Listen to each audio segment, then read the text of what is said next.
All right, thank you for coming this evening. Now, welcome to a program about a unique aspect of the history of Holliston. Holliston appears as a small dot on the map, a mere 19 square miles, including 3 square miles of water on the map of the whole wide world. We may seem very small, but this small dot is significant to who reside here, and we can view town history in many ways. Past town historians have used genealogy, personal reminiscences, and even a deep dive into land grants and deeds. Holliston became famous for its boots, shoes, straw hats, and even the wax paper cutter box. One historical parody written in the 1920s lamented, with tongue-in-cheek, I hope, that no one famous ever came from Holliston. Well, that writer ought to have stuck around a little bit, because Wikipedia, when it was born, has listed quite a few famous people from Holliston, even though it's a little bit iffy on some of them, but we do have famous people in Holliston that have come from here. Looks like we have covered that issue and problem already. But one area of history that has finally been declared legitimate for study is sports, and that is where we're heading tonight. Local history can be viewed through the lens of bats and balls, hits and strikes. Well, all right. I especially want to point this picture out to all of you vintage baseball players that are here this evening and see whether or not you could approximate at any time to get that mustache down. Now, at first when I looked at it, I said, my gosh, it looks like he's like breathing smoke out of his nostrils, but no. It's not. It's an actual mustache. I'm quite impressed. I introduce you now to George Augustus Flagg. He once owned this house. This, with a program about baseball, would have warmed his heart. His mother, Harriet Whiting, was the daughter of Asa Whiting, the familiar name to us. Although, as truth shall be told, George did not actually reside in this house. He lived in the house next door, once owned by his uncle and aunt, Seth and Clarissa Whiting Thayer. This was the home of his farm manager. The house was once situated right in front of the White Barn over there. It was moved to this location in 1930. George operated a gentleman's farm here, raising prize cattle, mostly to show off at agricultural exhibitions. He came here and acquired this particular property. He was nostalgic about the trips and everything that he would take to Holliston in his youth to visit his grandfather and also other relatives. But that mustache. But just what did George Flagg have to do with baseball history? Stay tuned. But I must add some background as to what was going on in Massachusetts and Holliston in the 1850s in order to set the stage. Okay. Fast Day. Today, Thursday, April 3rd. If the Massachusetts holiday calendar had remained as it was in the 19th century, today would have been a state holiday with an official proclamation from the governor, as you can see over there. Now, as it says, Americans had almost forgotten Fast Day, although it was as important at one time as Thanksgiving. And in fact, it was paired with Thanksgiving and considered at the time its necessary complement, because our forefathers thought that if they made themselves miserable enough, God would be kind to them. People really tried to keep it. The dinner was a little poorer on that day. Few people did go to church, but the day was sort of a scrap bag into which the minister threw the side subjects that were hardly Sunday-ish enough for the regular service, subjects more concerned with political or social problems than theological. By the end of the 19th century, the holiday was derisively called Farce Day. And into this creeping void, something popular with the growing populace had to step up to the plate. And lucky for us, even today, a new holiday replaced it in the 1890s. What were they doing around Boston and especially eastern Massachusetts on Fast Day? Well, instead of going to those church services at 11 a.m. in the morning, they were doing such things as going out on the first day to play baseball, figuring that the weather might hold just enough or just make it good enough to play a game. It was basically an old ritual that nobody could explain where it came from, but it was almost as if they were obligated to get out on fast day and go out and play a ball game. This was even recorded in the diary of Henry David Thoreau. He also mentioned doing it, about going out to the local pasture that was clear enough to play a game of ball on fast day. So, what happened though? Fast day completely ended it at the end of the 19th century. But when you take away a holiday, you rescind a holiday, you can't just not give a replacement. And if you can imagine what you might think that the replacement of the holiday was, it was Patriots' Day. They moved it up to April 19th. And there was quite a bit of discussion about it. It was not an easy task, but they figured that Patriots' Day would be good. That was, of course, April 19, 1775. There were two other events that happened on April 19th. One was that April 19, 1861, when the Massachusetts troops were heading down towards Washington for the Civil War, they had to change trains in Baltimore. They were walking across the tracks to go from one station to the other to go to the sea, and they were attacked there in between the two stations. And there were a couple of the soldiers that were killed, and that was the first blood drawn as far as the Massachusetts troops were concerned. And the third was that Governor Prince, back in 1692, was kicked out of the Massachusetts Bay Colony, and that was on April 19th too. So they figured those events were enough to form a new holiday, which became Patriots' Day. There was some finagling too about the name. They were thinking of calling it Lexington and Concord Day. That's kind of long. And then they even suggested maybe we'll call it Yankee Day. Well, I don't know how the New York Yankees might have taken that name up or usurped it, but they didn't. They decided on Patriots' Day, and that's why we have Patriots' Day. The thing is, even to this day, there is a game of baseball always played in Boston on Patriots' Day, as it will be this year, as many others. And interestingly enough, in 1903, on Patriots' Day, there were two major teams in Boston at the time. There was the Red Sox and the Braves. On that day, 4 Major League Baseball games played on that day. 2 doubleheaders. And as far as I have been able to find out, I have not found any other day in American baseball history where that has happened. So I think we own that statistic too. Massachusetts. Next one. Now, what we get into here is the Massachusetts game of baseball. This was a little bit of a different sort of a game. This was going on up here in Boston and New England as a whole. And it ultimately competed with what was called the New York game. And we all know what that is because that's what we see every day on the baseball fields of America ever since this time. But there was a time where there was the Massachusetts game. The rules were codified in 1858. It is a ball game that is similar, but in a few ways, work-style game. Anyway, there were differences. 1 out, all out, so the inning would change after 1 out. Hitting a runner with a ball was an out.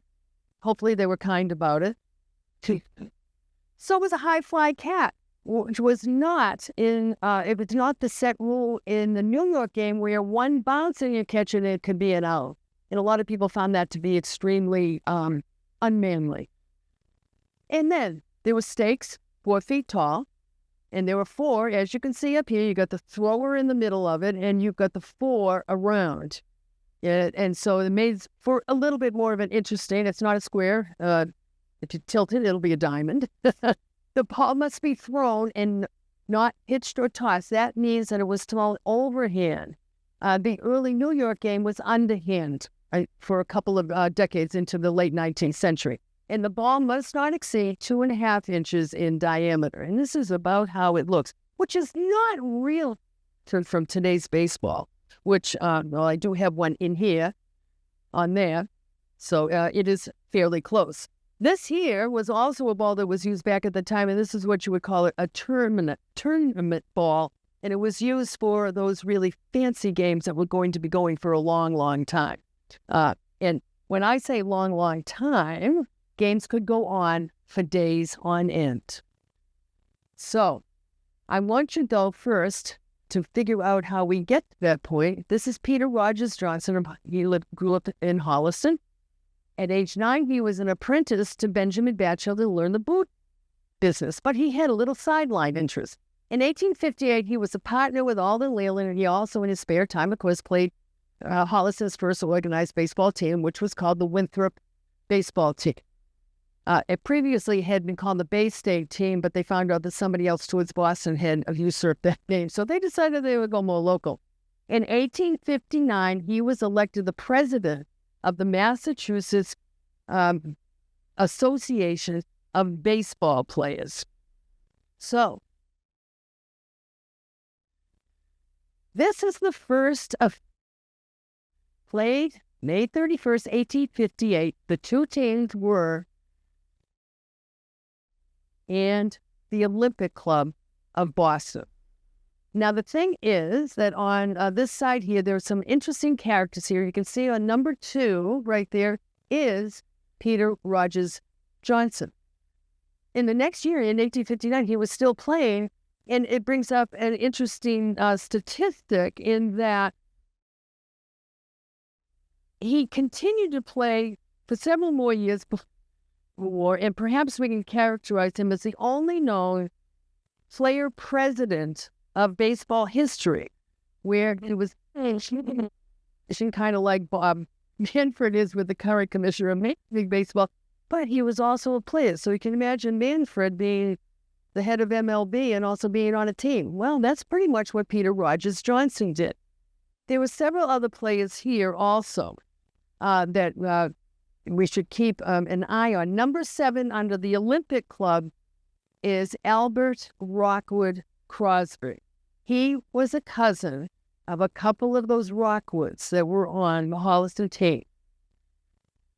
So anyway, the other interesting point on it is that on both of these teams, for the most part, most of these players enlisted in the Civil War.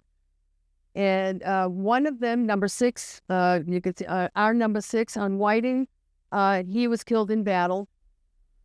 Number 12, Jonathan Puffer, down at the very bottom of the Holliston list, had a more interesting Civil War history in that he did sign up. He was with the local regiment.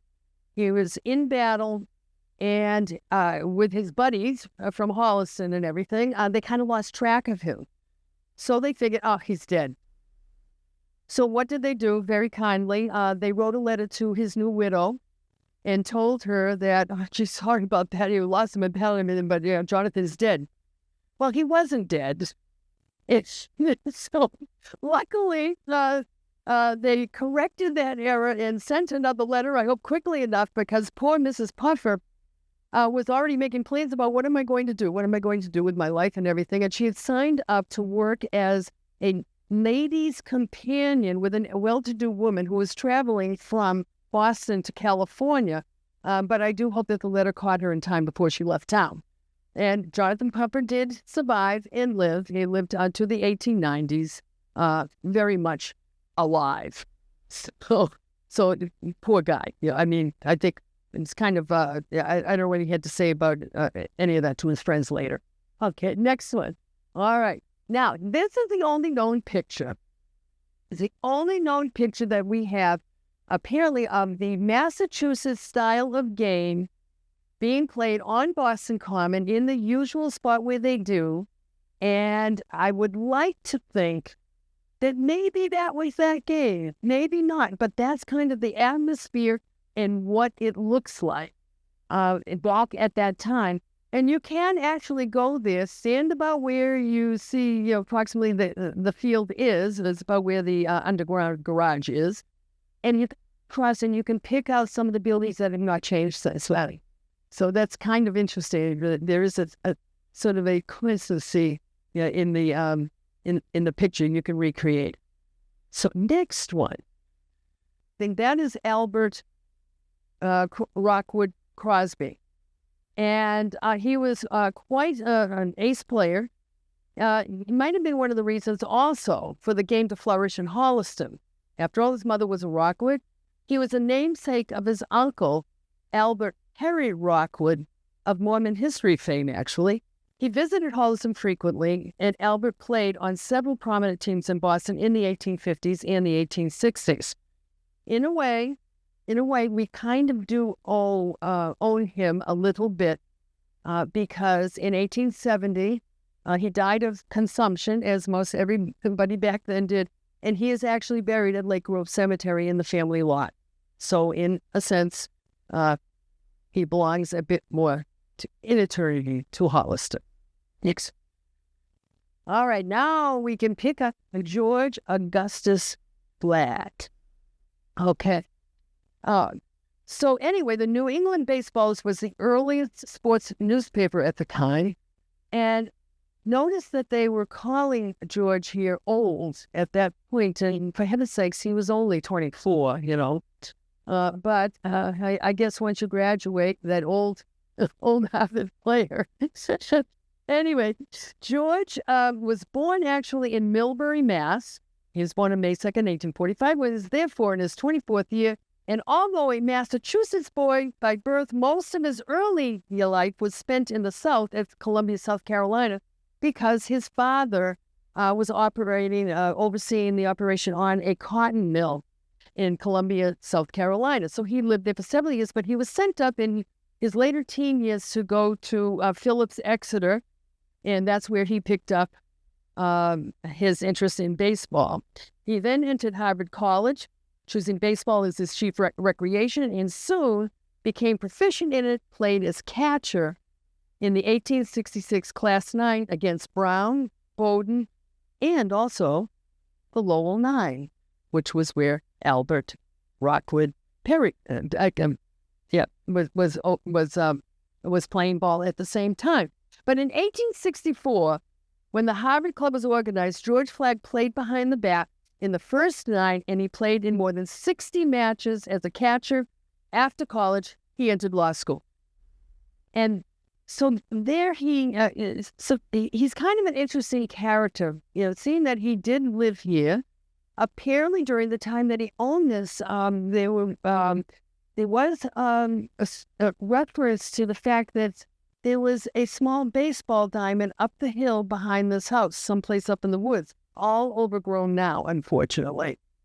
So the thing is that, once matters in his family, had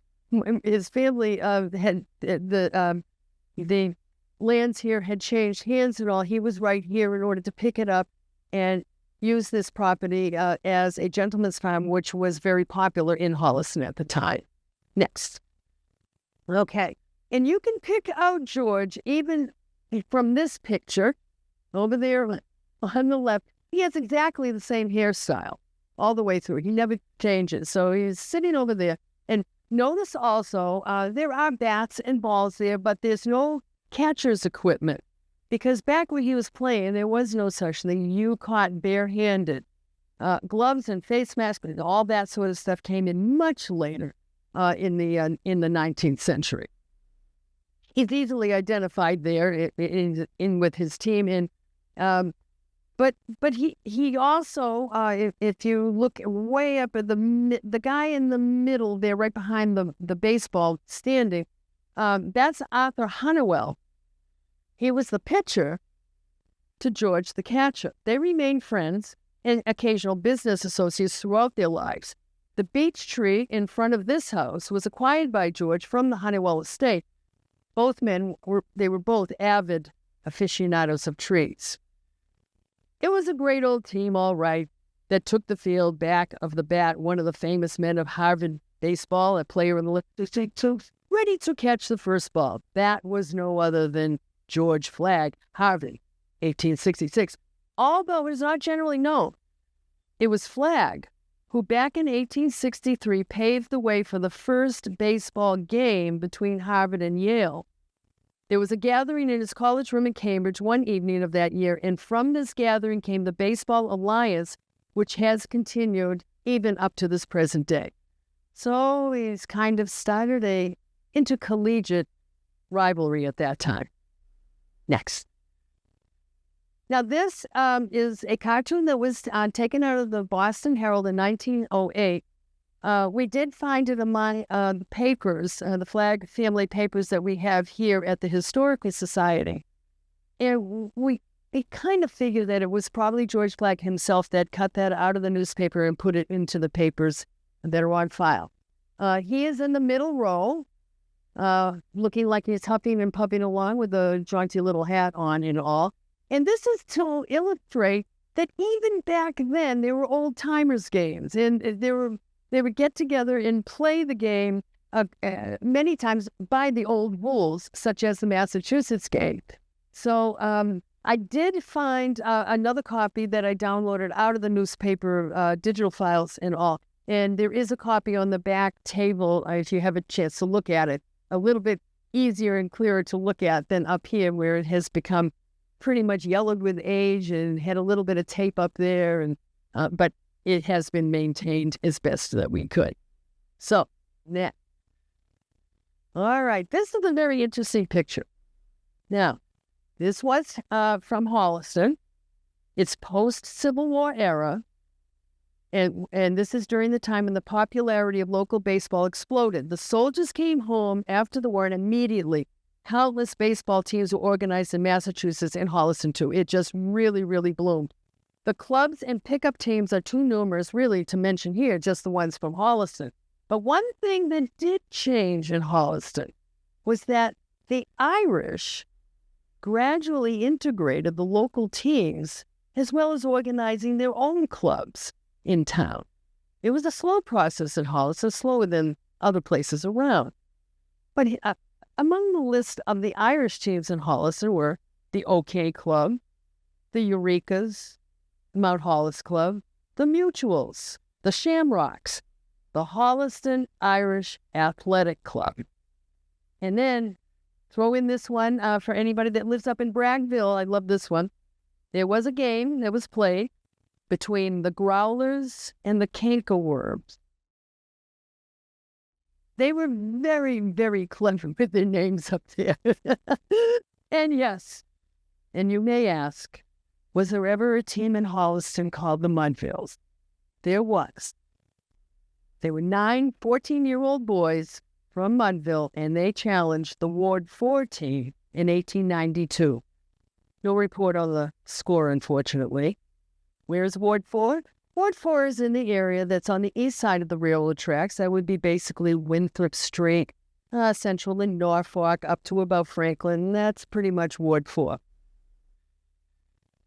Now, the thing is about this picture, I received the copy of it from the librarian at the National Baseball Hall of Fame. He sent it down to me. He said, hey, this is a picture of a Holliston team.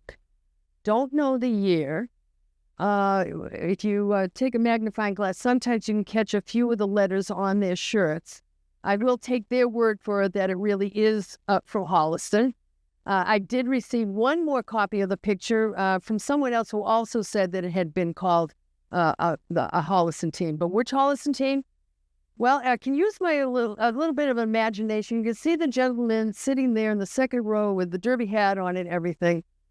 I am kind of wondering whether or not that might be Charles H. Morse, a local druggist. And why?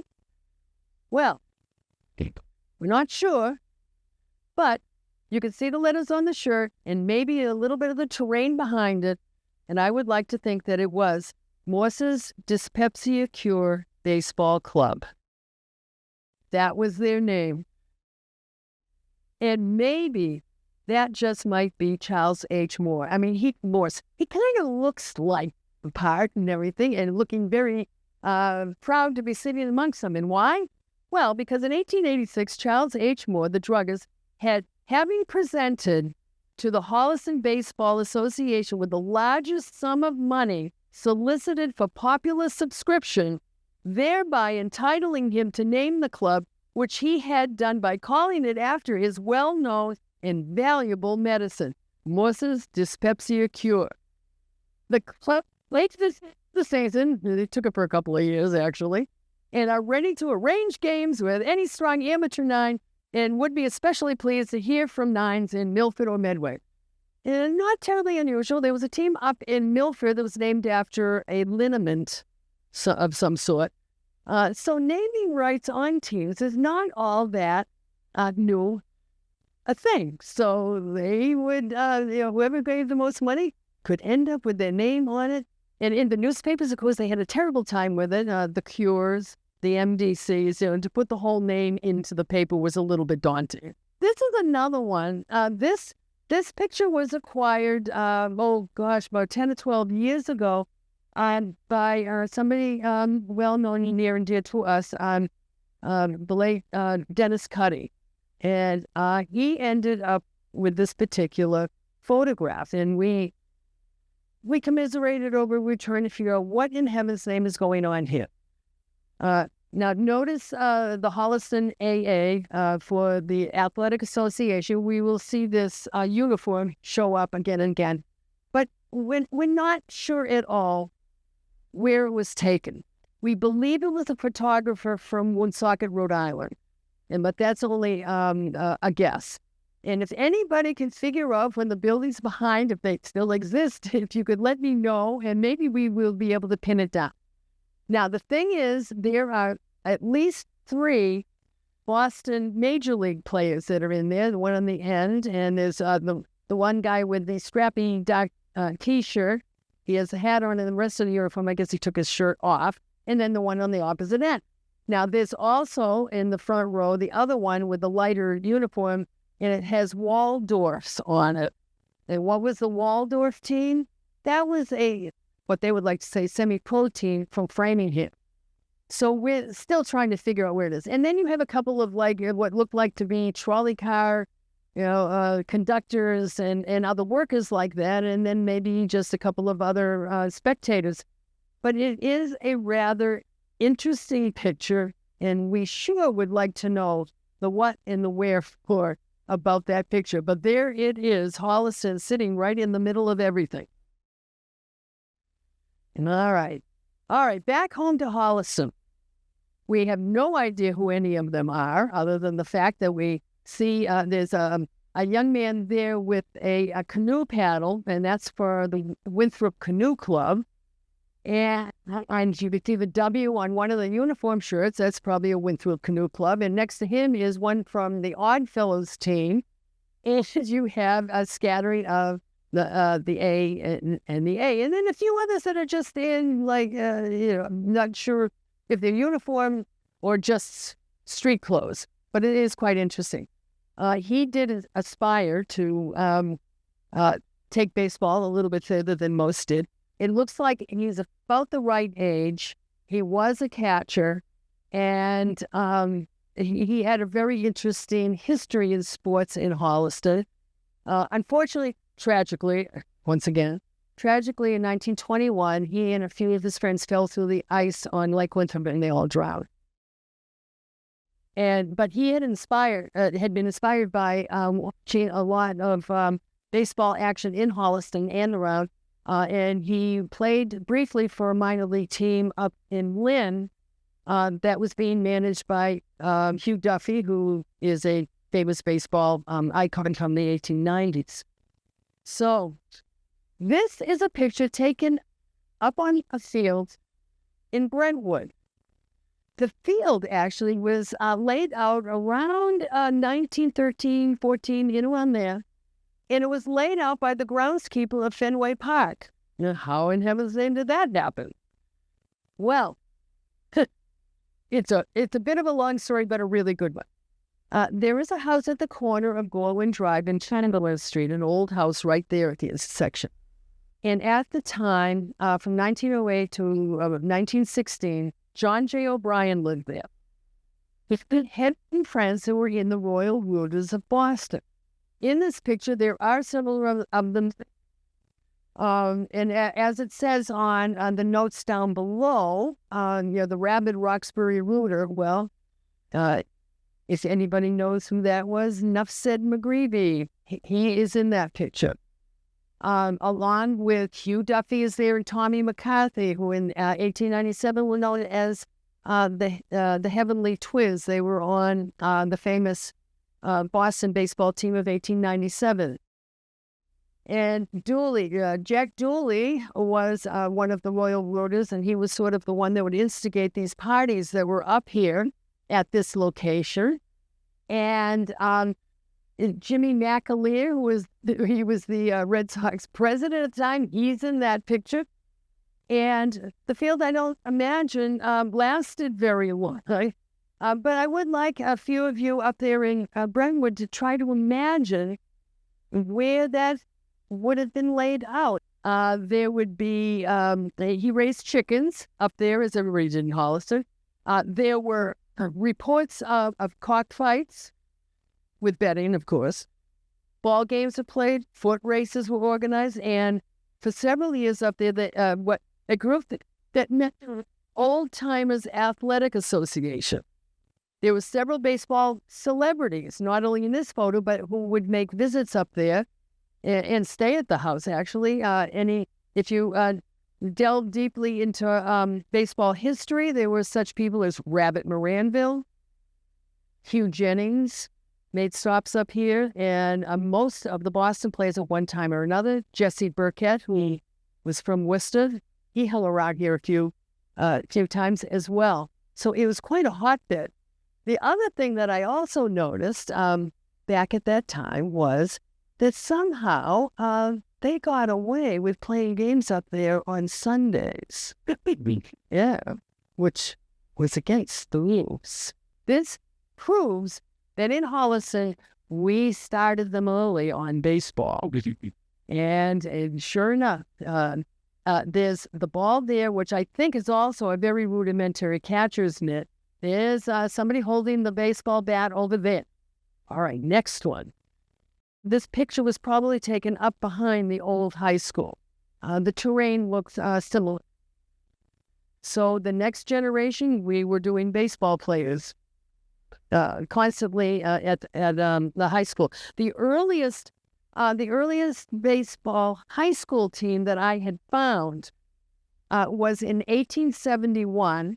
It was a report of a game between Holliston High School and Ashland High School, but it was rained out. Go figure. Okay. All right, next one. Merchants team. This is the heyday of Holliston baseball during the Depression in the 1930s. Well, there were several teams actually in town. Important one at the time was the Holliston Merchants team. And what it is, we can't see the backs of their shirts, but what would be on the back of them would be the names of businesses around Holliston that would, they took the place of Charles H. Morse, and they donate money to keep the games and the teams together and the uniforms made and all of that and the equipment. And that was pretty much how it was done throughout the 1930s. And they traveled around a lot, and they played down at Green Street.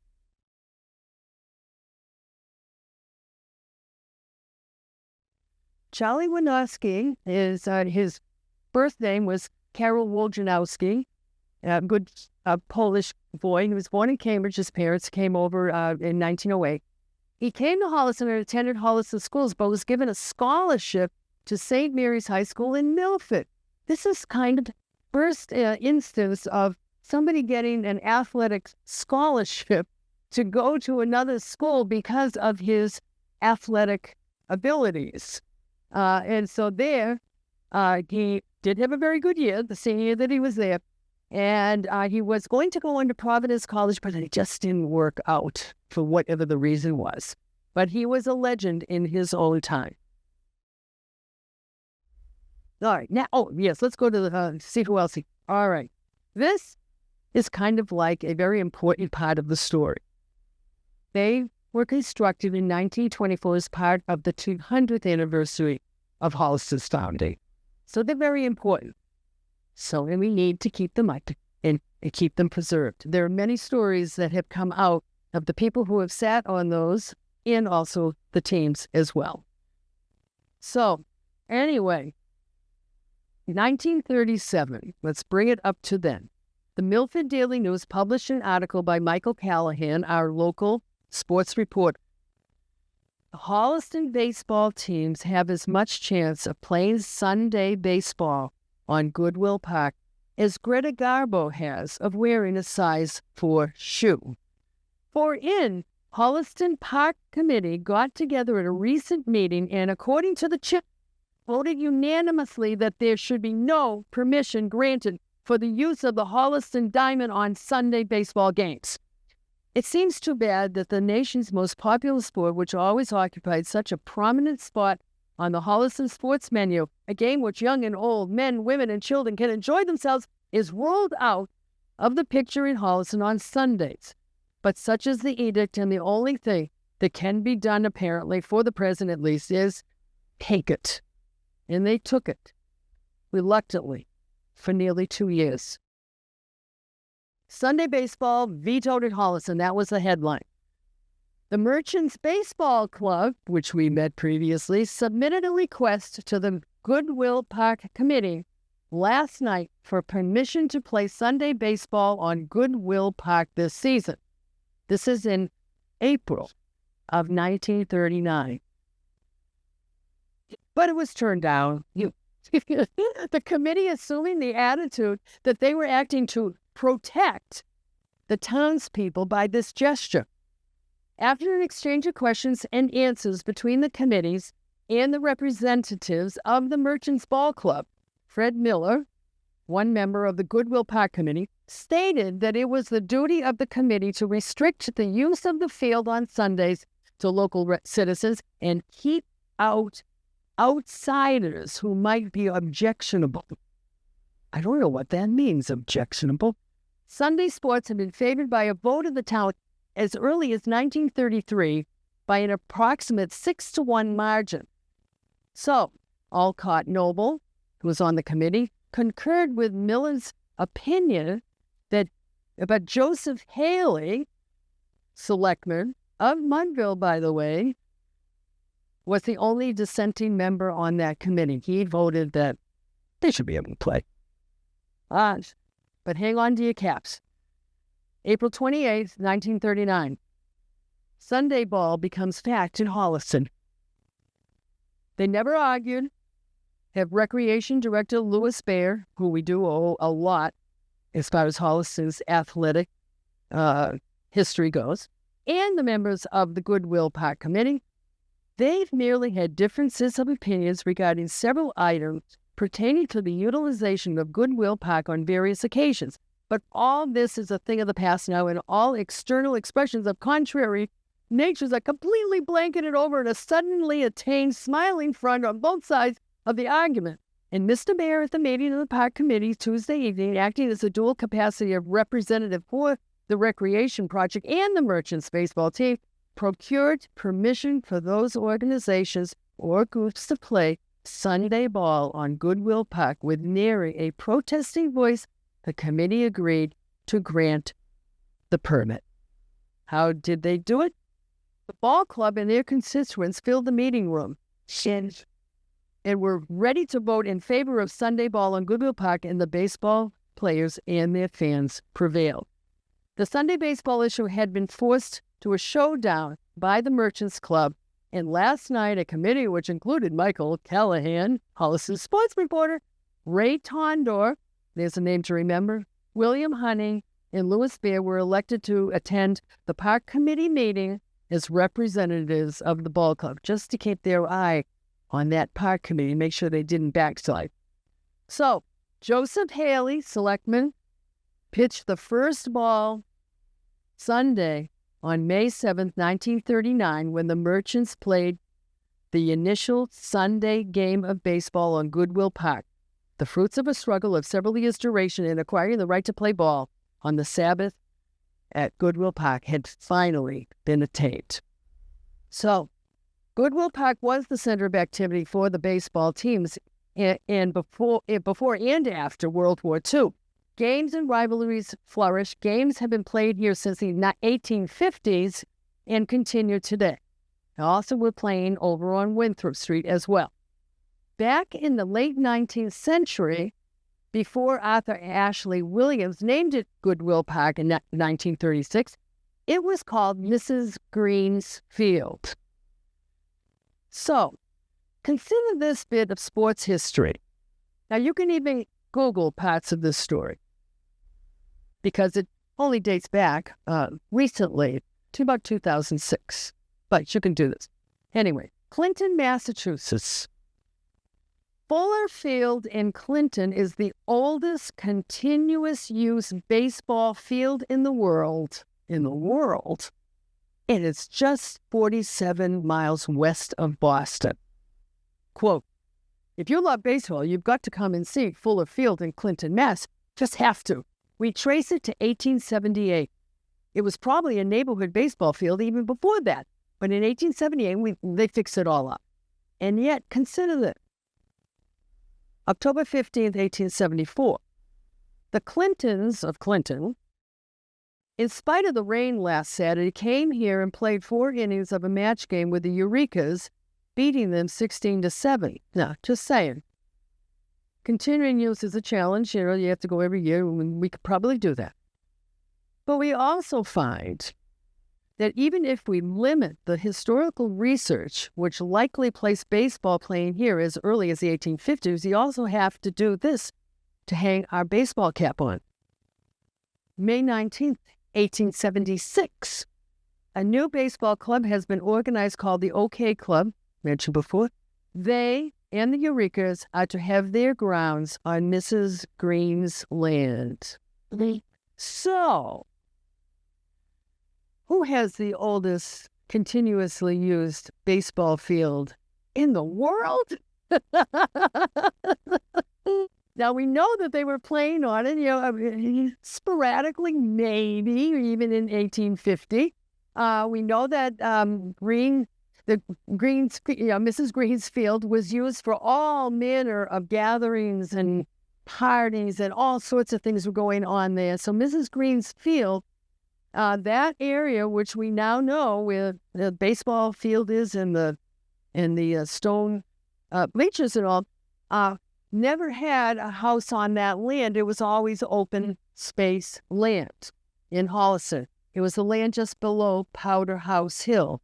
The Powder House in the 1820s or 30s was placed at the top of what is Powder House Hill in order to store the town's supply of gunpowder for whatever, in case of attack.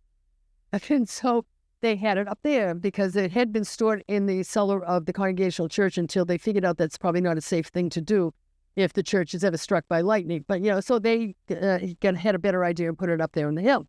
That was Powder House Hill at the field down below, which we do have one picture from even the 1880s, which shows a little bit of a corner of what was a baseball diamond. But we do know that it was being played on at least in the 1870s, and probably it sounds like it was before Clinton. So I don't know. I don't know whether we want to put up a sign or just challenge Clinton, have him come down and check our records and all that. Maybe we got something here. So, continue to put town teams, sometimes ostentatiously referred to them as semi-pro. Now, another slight stretch. So now 21. And this is one of those classic pictures of one of those typical town teams, and you can just see behind them the stone bleachers. This is at Goodwill Park. And some of these faces we have seen before. For instance, first row, 1, 2, 3 over, Ray Tondorf. He was in high school pictures. He's in this picture, and we'll see him again. So he really did get around. But many local players did aspire to a major league or at least a minor league career, and a few did make it into the minors. Now, way over there in the suit, the double-breast suit, there you go, Ray Tondorf. And this is the 1951 high school baseball team. And if you check through the list down below, you'll see a lot of familiar names. Joe Gallerani, Tom LaRonga, who I still correspond with, and he feeds me some great stories. Don Elliott, Ray Tondoff, not only the coach of the high school team, but also at the time he was known as Holliston's commissioner of softball. Not really entirely sure what that's about, but you know. So anyway, but Tom LaRonga still has a lot of great stories that he mentions. Going to the next one, we have a nice Little League one. This is the 1950s, during the era when, before we went to a non-Little League, Holliston did spend a few years in Little League. But this was for the younger boys, for a younger group than even before high school. And this is what Tom LaRonga remembered. Back in the 1940s, there was no Little League and no other formal coaching. But in true Holliston fashion, older men ran informal practices for 10 to 12-year-olds. Mr. Dillon, Stanton Toole, Ray Tondoff, they were the ones that he remembers. They were great teachers and followed the progress of those players, as was evidenced by the fact that they attended many of their high school games. These players were in Holliston High School from 1950 to 53 and won 3 league championships during the time, and it was Ray Tondoff who coached many of these teams over the years. All right, now, what do we have in Holliston history that has connections with baseball? Here are 3 right here. Now, if you were to thumb through an edition of Total Baseball Encyclopedia, you would find 3 names therein connected in some way or another in Holliston. I have an edition of Total Baseball up back with the pages marked on the persons in question. First, of course, is I have a list of his stats up at the back, too numerous to mention, but he's considered one of the best pinch hitters in baseball records. And you can look him up. He's easy enough to look up because he's of our era. The second picture is Fred Clay Tenney. He was Holliston's school superintendent in the 1890s. The former for Brown University. He played in a professional league, the Union League, in 1884. That particular league only lasted that season, only 1 year. An albeit brief professional career, but he spent enough time in Holliston to gain a little bit of fame. And also, it just so happens that he is also buried at Lake Grove Cemetery. So you can make quite a visit up there to quite a few, because actually George Flagg is also buried at Lake Grove Cemetery. So, anyway, then the third one is just some stats, because I could not find a picture of a third celebrity, and that is Willie Supple. And but he was a baseball umpire. But the story, it's kind of like an interesting, ironic story. He was an umpire in 1906. It seems it was only about 7 games that he umpired, just 7 games. But hey, look at other people who had a lot shorter baseball careers. He was born and raised on Mechanic Street. 3 of his brothers became priests, one a Monsignor. It seems like an umpire is also a fitting occupation for a Supple brother in Mudville. After all, you're handing out the rules, you know. So, and another thing about this stretch of Mechanic Willie grew up. Now, if you're standing at the end on Exchange Street and looking straight down the street, on your right-hand side, you would see the homes where Punk Vernon lived, and next door there was Andy Curring, who played in an outlaw league in 1905 up in Vermont. On the opposite side of the street, where you have Willie Supple in one house, the next house to him, where the Connell brothers lived, and they were parts of many of the Irish baseball teams in Holliston. And then 2 doors down, John McGinnis, who also aspired to a major league career. Go all the way down to the very end of Mechanic Street, and on your right you would have William Honey. Yeah, William Honey. He and a few of his brothers also played on teams back in the 1920s, 30s, and even into the 40s. All of them all lived on this one stretch of street in Holliston. So and there was okay. Oh, the next one. Yeah, let's go to who we have for the next three. All right, and these may be a lot lesser known people, but the first one is Timothy Kennedy. He grew up on Winthrop Street, just about across the street from where Shays Field was. He had a tryout with the Boston Americans in 1906. The Boston Americans, which were soon to be known as the Red Sox.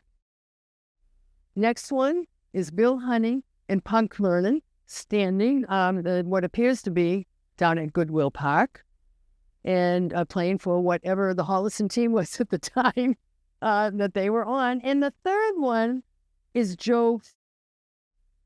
And what is nice to know and nice to hear is that last Saturday, Joe Fish was inducted into the Holliston High School Sports Hall of Fame just last Saturday. And he aspired to a pro career.